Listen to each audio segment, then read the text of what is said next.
Hey everyone, it's Star Wars Dude 2000 and Bree with Slasher Club doing our usual anime segment for tonight. And thanks to a heavy population on Gamester and other apps, we have decided to do No Game, No Life, which is why we're technically wearing the gaming headsets. But so yeah. Bree, would you like to give the overview on No Game, No Life by Madhouse Studios? Yeah, sure. So the series follows Sora and his younger stepsister Shiro, who they play as this identity called Blank, and they just are the best gamers ever. Like, yes. And yeah, so they devote their entire life to games. So for thank you. Yeah, so they are the undefeated gamers. So they plan to conquer the 16 ruling species and, you know, be God of games. Right, and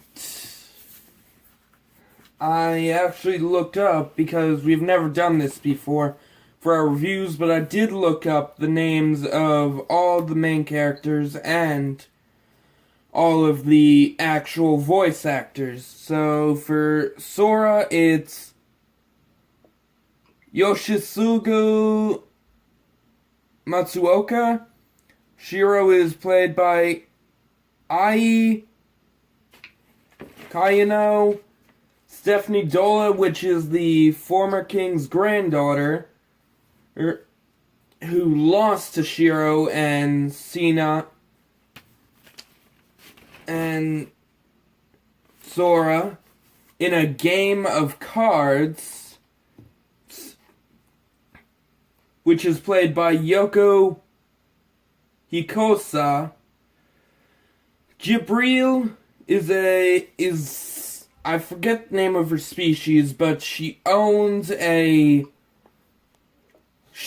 library, which was won by her by the former king before Shiro and Sora, and she's played by Yukari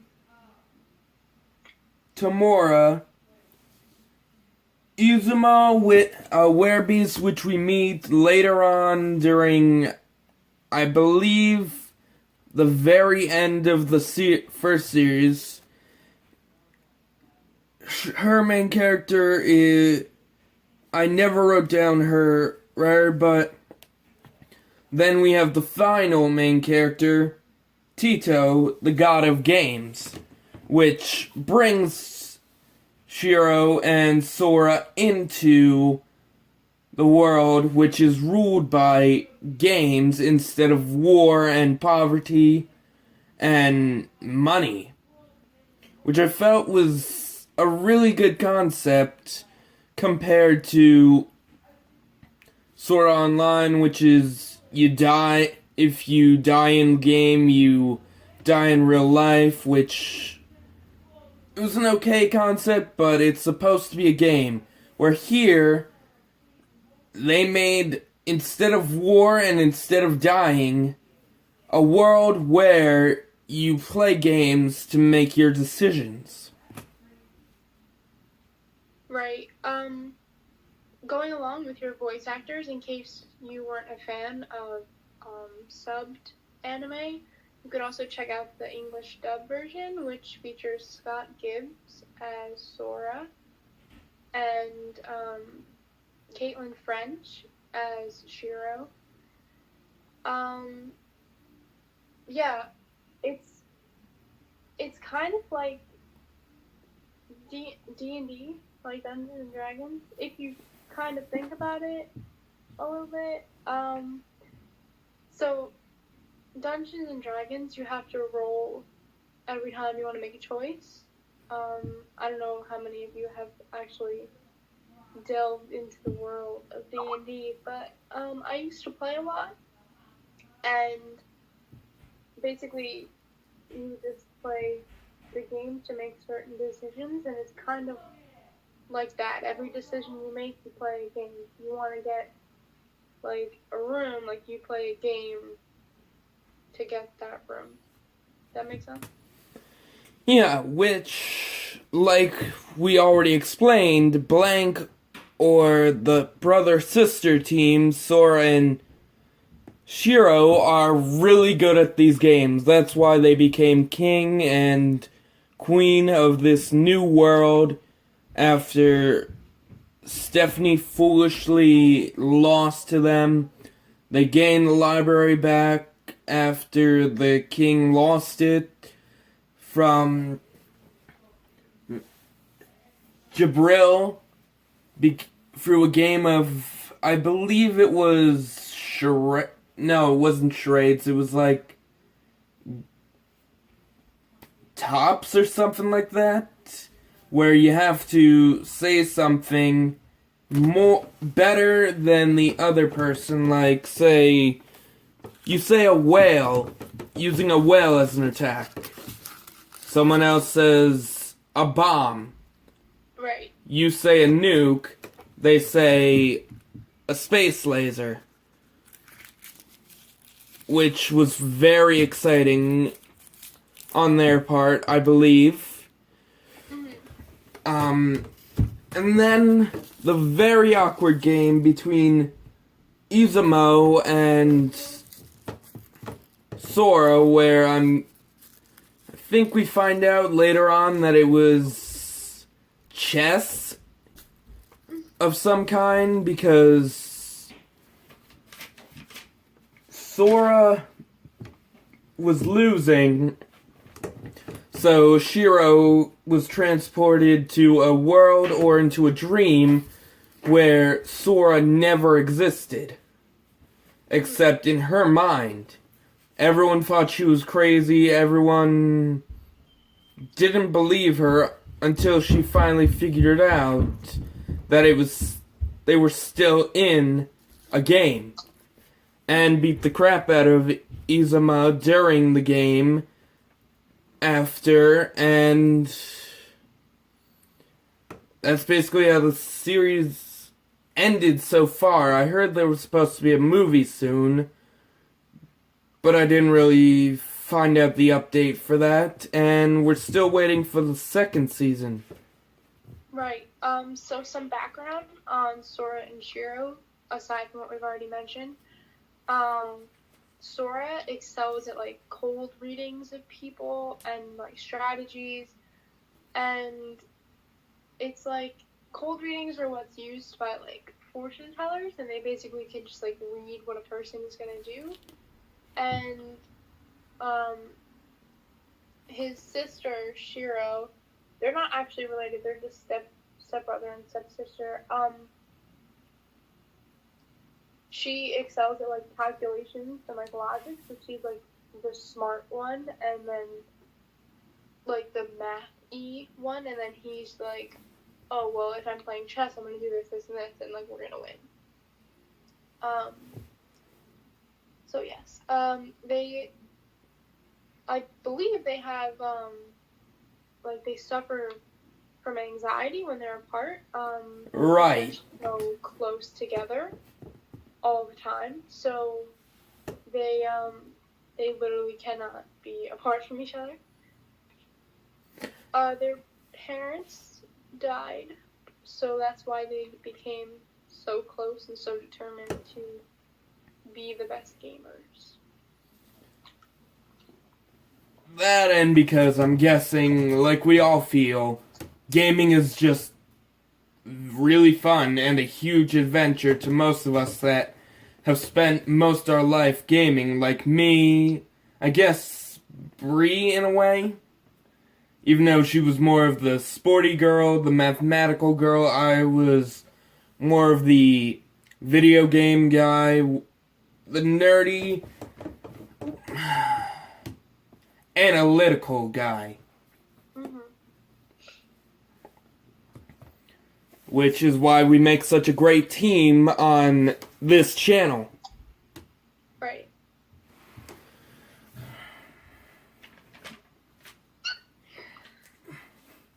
Anything we've missed, Brie? Going back to Jabrilla, her race, I don't remember if you mentioned it or not, but she's a frugal, and it's like an angelic race known for their ruthlessness. Right. And I guess I kind of missed out saying that not only did Shiro and Sora gain the library, but they technically gained Jabril as a servant. Yeah. And some people make all this show an ecchi because of all the weird things they end up doing to Stephanie, which they're real perverted. Mm-hmm. I mean, I think Sheena, hold on. Sora actually peeped on her once. Mm-hmm. And Shiro does not try anything to stop her at all. And they just cling to her like she's their mother. Right, yeah. I mean, so, compared to the other anime we've reviewed so far, what do you think about this anime rating-wise? well, I haven't read the manga, but yeah, writing-wise, I feel it was a better concept. I mean, Tokyo Ghoul has its horror aspect down, but a little awkward. Way too awkward for many people, I guess you could say. Then there's Shakano Shana, where they did the supernatural and powers right, but this one, compared to those two, and compared to, I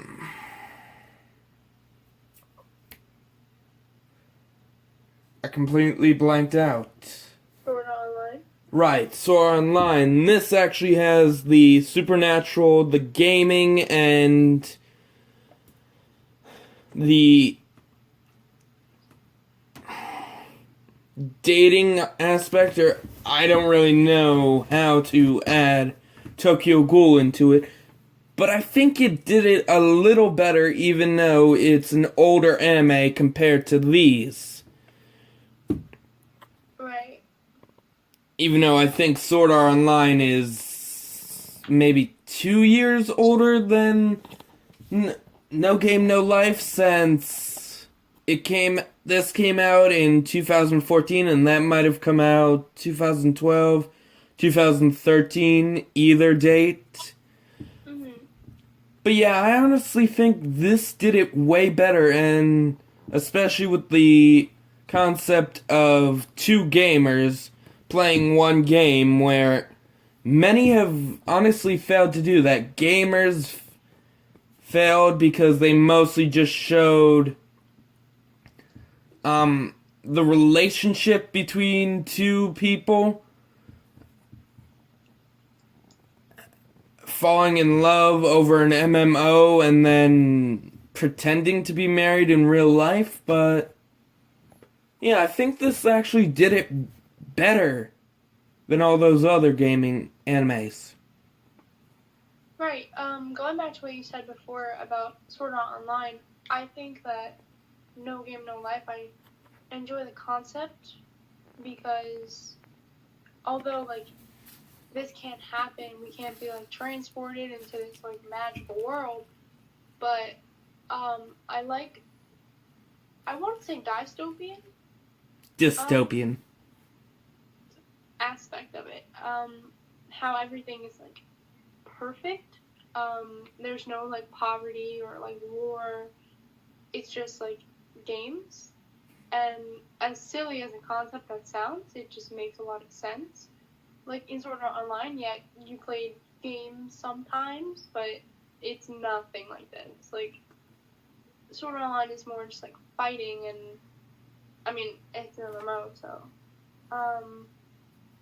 But while in Sword Art Online you die in real life if you die in the game, this doesn't really have any consequences, I want to say. Like, you just lose the game. But I mean, for Blank or Sora and Shiro, it's detrimental to them because they never lose. So, I mean, I like this anime a lot more. It's super short. It's, I believe, 10 episodes, if I remember correctly. I remember it being 12. Right, yeah, it is 12, sorry.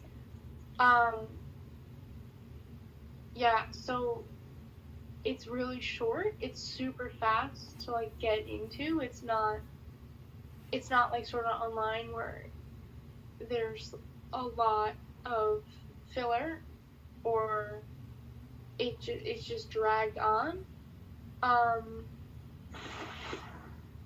Sorry. Yeah, like, I finished this in a night when I watched it.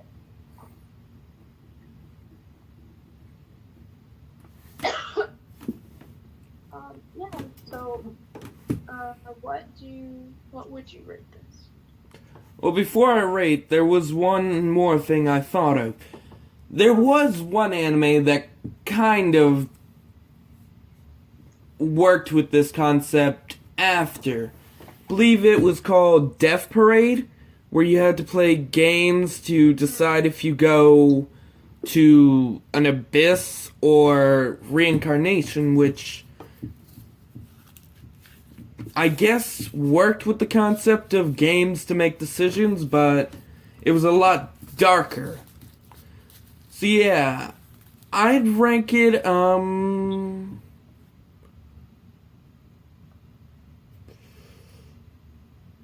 89. Out of 10? No, out of 100, but out of 10, I'd say 8.9. Alright. I think that I would rate this anime probably around the same, maybe like an 8.5. Like I said, it's really short, it's really story driven, so you have to pay attention. It has a lot of comedic moments. It intertwines the fantasy and gaming and not romance per se, but yeah, I really enjoyed it. Right, so as we usually do during the end of our videos, we discuss what we should do next. So, any ideas, Bree? Well, we can still do Full Metal or Attack on Titan. Oh, sorry, I have something in my eye. Yeah, so just vote. Whatever what you guys want to see, leave comments, give suggestions. We're always open to suggestions. We'll watch whatever, get back to you on it. Yeah. Right. So, this has been our anime segment on No Game, No Life. Hope you enjoyed it. See ya.